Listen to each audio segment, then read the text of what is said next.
What did Jesus really look like? The Bible doesn't give a detailed physical description of Jesus, but there are some clues that paint a very different picture from the one most people grew up with.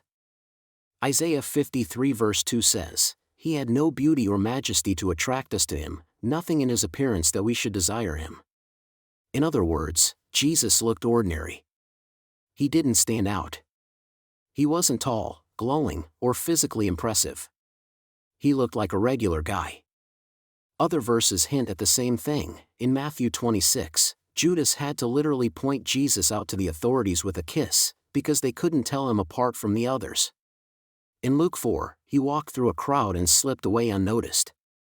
In John 20, even Mary Magdalene, someone who knew him well, mistook him for a gardener after his resurrection.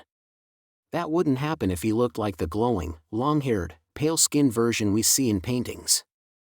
And speaking of long hair, Paul writes in 1 Corinthians 11 verse 14 that it's a disgrace for a man to have long hair. Now, whether or not that means shoulder length or something else, it tells us that in that culture, long hair on men wasn't considered respectable.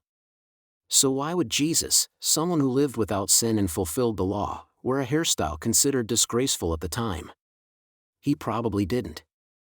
Historically, Jesus was a brown-skinned Jewish man from the Middle East. He likely had short, dark hair, brown eyes, and looked like the other Galilean men of his time. Not tall. Not European. Not white. Seen in the image on the left. So where did the pale skin, long hair, and blue eyes come from? Image on the right. European cultures wanted their version of Jesus to look like them. Over time, artists and churches reshaped his image to fit their own ideals, and that image stuck. This is just one example of how religion can change depending on who's holding the brush. Jesus wasn't a white man. And the truth is, how he looked might not matter for faith, but it does matter when truth gets replaced by tradition.